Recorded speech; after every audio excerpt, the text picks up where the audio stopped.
Hello guys, welcome to my channel are you special. मैं हूं उषा जांगीड़ और आज हम जानेंगे राजस्थान हिस्ट्री का जो 6th चैप्टर है राजपूतों की उत्पत्ति के बारे में।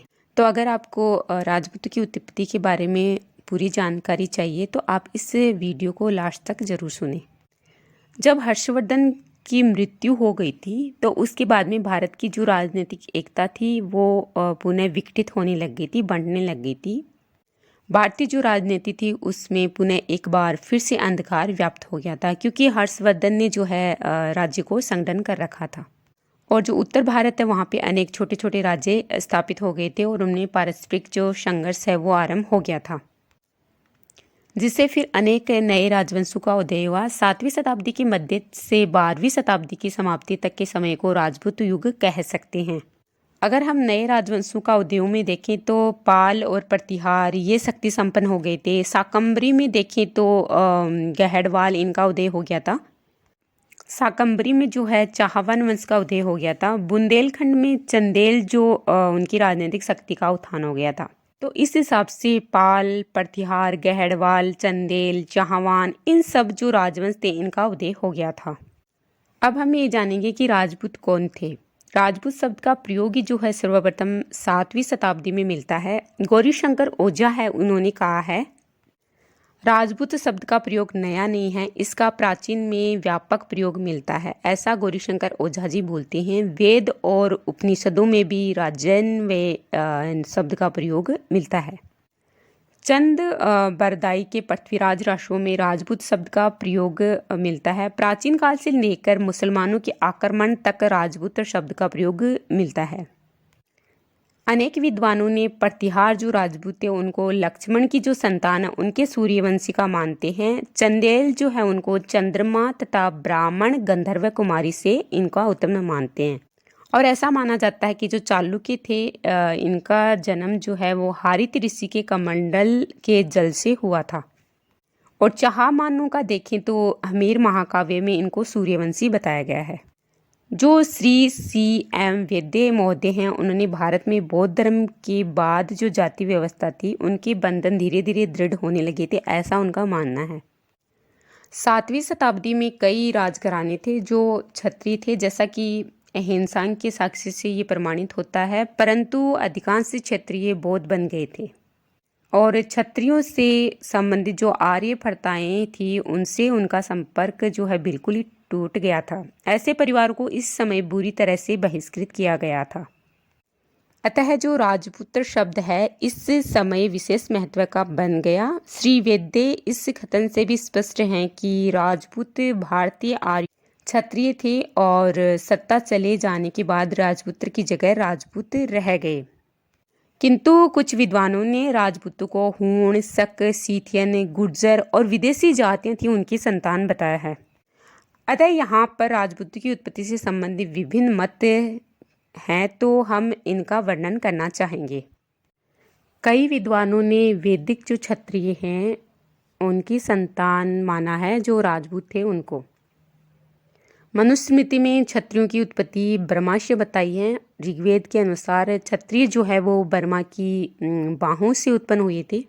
दोनों ग्रंथों के आधार पर क्षत्रियों का काम यही था कि वो निर्बल लोगों की रक्षा कर सकें। राजपूत यदि रामायण और महाभारत काल के देखें तो राम व कृष्ण के वंशज हैं, तो वे भारतीय हैं और वैदिक आर्यों की संतान हैं। श्री ओझा तथा श्री वैद्य महोदय भी राजपूतों को भारतीय जो आर्य हैं उनकी संतान मानते हैं। राजपूत जो है वो अस्त्र और अश्व की पूजा करते थे तथा यज्ञ व बलि में भी वे लोग विश्वास करते थे। अगर हम उनकी शारीरिक देखें तो वो सुडौल थे और लंबी नाक थी उनकी और लंबी सिर से प्रमाणित होता है कि वे आर्यों के संतान थे। और ऐसा माना जाता है कि क्षत्रियों ने जो है वैदिक सभ्यता को सुरक्षित रखने के लिए अपने प्राणों तक की बाजी लगा दी थी। कुछ विद्वानों ने जो है राजपूतों को अग्निकुंड से उत्पन्न माना है। चंद बरदाई ने जो है पृथ्वीराज राशों में राजपूतों की उत्पत्ति अग्निकुंड से बताई है। अग्निकुंड से परमार, प्रतिहार, चालुक्य व चौहानों की उत्पत्ति हुई थी ऐसा माना जाता है। जबकि जगदीश सिंह गहलोत ये बोलते हैं कि ये सब पृथ्वीराज राशों के जो रचयिता हैं उनके दिमाग की उपज हैं, ऐसा ये मानते हैं। जबकि चंद बरदाई ने अपने पृथ्वीराज राशों में ऐसा लिखा है कि जो आबू पर्वत है वहाँ पर निवास करने वाले विश्वामित्र, गौतम, अगस्त्य तथा उन अन्य ऋषि जो है धार्मिक अनुष्ठान कर रहे थे। उस समय में दैत्य मांस, हड्डी और मलमूत्र डालकर उनके यज्ञ को अपवित्र कर देते थे। अतः इन जो दैत्य हैं इनका अंत करने के लिए वशिष्ठ मुनि ने उसी यज्ञ कुंड से 3 योद्धा उत्पन्न किए थे, जो कि परमार, चालुक्य और प्रतिहार कहलाए। किंतु जब ये तीनों ही रक्षा करने में असमर्थ सिद्ध हुए तो वशिष्ठ ने फिर चौथा योद्धा उत्पन्न किया, जो कि हट्टा कट्टा था और हथियार से सुसज्जित था, जिसका नाम चौहान रखा गया। इस योद्धा ने आशापुरी को अपनी देवी मानकर दैत्यों को मार भगाया। तो इस प्रकार से राजपूतों का जन्म हुआ। तो ये सब हमें चंद बरदाई की जो पृथ्वीराज राशो है उसमें ये सब मिलता है। दूसरा मत यह भी है कि प्राचीन जो आदिवासी थे, भील, मीणा आदि लोगों की यज्ञ द्वारा शुद्धि कर उन्हें क्षत्रिय बनाया गया होगा, इसलिए उन लोगों ने अपने आप को अग्निवंशीय कहना आरंभ कर दिया था। अग्निकुंड से संबंधित एक मत यह भी है कि विदेशी शक, हूण, युचि आदि जो स्थायी रूप से भारत में बस गए थे, उनकी यज्ञ द्वारा शुद्धि करके उन्हें क्षत्रियों में मिला लिया गया होगा, ऐसा भी माना जाता है। क्योंकि ये विदेशी जो थे वो लड़ाकू जाति के थे, इसलिए उन्हें क्षत्रियों में ही मिलाया जा सकता था। एक जो आधुनिक विद्वान है उसका ये मत है कि ये अग्निहोत्री ब्राह्मण थे और जब उन्होंने अग्नि पूजा छोड़कर शस्त्र हाथ में ले लिए तब वे अग्निवंशी क्षत्रिय कहलाए, क्योंकि ब्राह्मणों के द्वारा अस्त्र शस्त्र ग्रहण करने की कोई नई बात नहीं थी। इस आधार पर कुछ विदेशी विद्वानों ने यह सिद्ध करने का प्रयास किया कि जो राजपूत थे विदेशी थे, जो अग्नि संस्कार द्वारा सुसंस्कृत कर जाति व्यवस्था के अंतर्गत क्षत्रिय मान लिए गए। किंतु अग्निकुंड की यह कथा सर्वथा निर्मूल बात है कि जिसे आज के युग में स्वीकार नहीं किया जा सकता। अब हम जानेंगे ब्राह्मणों से जो है वो कैसे राजपूतों की उत्पत्ति हुई। सर्वप्रथम डॉक्टर भंडारकर ने राजपूतों की उत्पत्ति किसी विदेशी ब्राह्मण से बताई है। आबू के जो प्रतिहार वशिष्ठ ऋषि की संतान थे और साहित्यिक कृतियों में पिंगल सूत्र कृति में राजपूतों को ब्राह्मण की संतान बताया गया है। कहीं कहीं तो ब्राह्मण जो होता था वो राजा से भी श्रेष्ठ होता था। मिथिला का जो राजा जनक था तथा अयोध्या का राजा दशरथ ब्राह्मण ऋषि विश्वामित्र से हाथ जोड़कर बात करते थे। अब हम जानेंगे क्षत्रिय वर्ण से इनकी कैसे उत्पत्ति हुई। इतिहासकार वीरेंद्र रावणा का मत है कि वर्ण व्यवस्था से पहले ऋषि मुनियों ने जो है अपनी सुरक्षा के लिए कुछ कबीलों को अपने आसपास सुरक्षा के लिए परखा, जो कि खरे उतरे तो उन्हें क्षत्रिय वर्ण माना और स्वयं को बुद्धिजीवी ब्राह्मण माना। तो जो क्षत्रिय वर्ण है उनसे निकलकर सबसे बड़ी जाति जो बनी थी वो राजपूत बनी थी, जिसका भी आगे चलकर सामाजिक और शैक्षणिक आधार पर विघटन हुआ और इन भूमिहीन राजपूतों के विकटित समूह को सामंत काल से ही पद सूचक जाति नाम देने का प्रयास किया गया, जैसे दरोगा, हजूरी, वजीर, कोठारी, भंडारी आदि। लेकिन 19वीं शताब्दी के उत्तरार्ध में राजपूतों से अलग ये सभी जो पद सूचक था जाति नाम समूह एकजुट होकर रावणा राजपूत कहलाने लगे थे। फिर यह आगे चलकर भारत सरकार के प्रथम ओबीसी आयोग व बाद में मंडल आयोग ने रावणा राजपूत को जाति के रूप में ओबीसी की सूची में सम्मिलित किया। पुराणों के आधार पर और विशेषकर अग्नि पुराण के अनुसार चंद्रवंशी जो कृष्ण और अर्जुन तथा सूर्यवंशी राम और लव कुश के वंशज जो थे वो राजपूत थे। स्वयं जो राजपूत थे वो इस कथन को सहर्ष स्वीकार करते हैं। संभवतः इसी आधार पर श्री गहलोत ने भी लिखा है कि वर्तमान जो राजपूत हैं के राजवंश वैदिक और पौराणिक काल में राजन्य, उग्र, क्षत्रिय आदि नाम से प्रसिद्ध सूर्य व चंद्रवंशी क्षत्रियों की ही संतान हैं। ये न तो विदेशी हैं और न ही अनार्यों के वंशज, जैसा कि कुछ यूरोपीय लेखकों ने अनुमान किया है। अब हम जानेंगे कि कुछ जो विद्वान हैं उन्होंने जो राजपूत हैं उनको विदेशियों की संतान माना है। कुछ भारतीय और कुछ विदेशी इतिहासकारों ने राजपूतों की जो उत्पत्ति है वो विदेशी लोगों से मानी है। तो यानी कि जो राजपूत है उनको विदेशी माना है। टोड ने शक तथा सीथियन जाति के वंशज का माना है। तो टोड ये बताते हैं कि शक यूनानी, हूण, मध्य एशिया से आए थे, ऐसा वो मानते हैं। राजपूत भी मध्य एशिया से आए थे, ऐसा टोड बोलते हैं।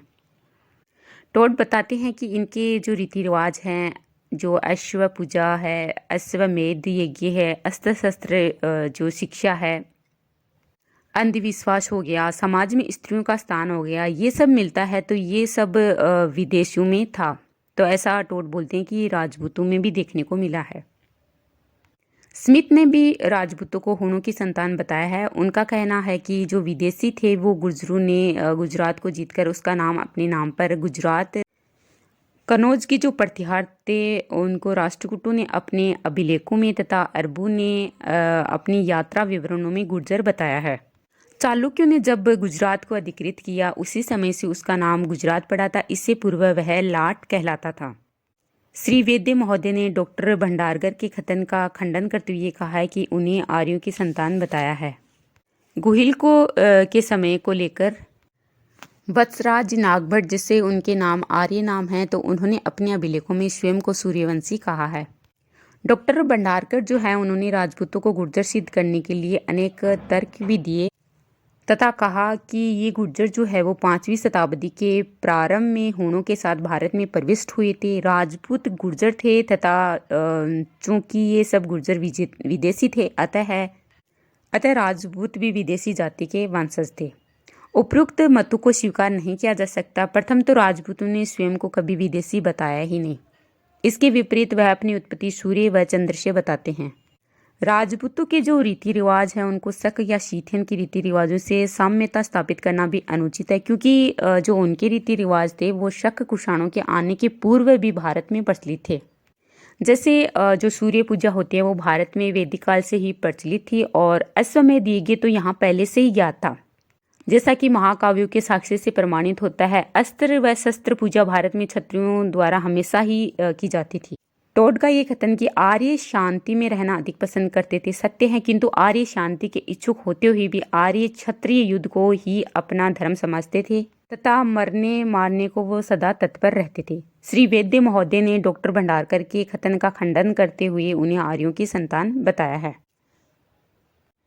अब हम अगर इनकी समीक्षा देखें तो उपयुक्त जितने भी हमने विवरण देखे हैं उससे ये स्पष्ट हो जाता है कि जो राजपूत हैं उनकी उत्पत्ति के संबंध में विद्वान में काफ़ी मत हैं, यानी कि उनमें एक मत नहीं है, सबके अलग अलग मत हैं। जैसे श्री वेद महोदय ने इनको अग्निकुंड की कथा को कल्पना मात्र मानते हैं तथा जो मनुस्मृतियाँ हैं उनमें प्रजा की रक्षा करने वाला क्षत्रिय माना गया है। इस आधार पर राजपूत भी प्राचीन आर्य क्षत्रिय थे। श्री ओझा ने इनको राजपूतों को जो है आर्य क्षत्रियों की संतान माना है। तो जो डॉक्टर दशरथ शर्मा उन्होंने राजपूतों को सूर्य व चंद्रवंशी बताया है और उन्हें आर्यों की संतान और भारत का मूल निवासी माना है। तो इन तर्कों के आधार पर राजपूतों को जो है विदेशियों की संतान स्वीकार करना तो युक्ति संगत कहीं भी प्रतीत नहीं होता है। यह निर्विवाद है कि जो राजपूतों के कुछ प्रचलित रीति रिवाज विदेशियों से मिलते हैं तथा उनकी शारीरिक बनावट भी साम्य है, किंतु ये सभी साक्ष्य उन्हें विदेशी सिद्ध करने के लिए प्राप्त नहीं है।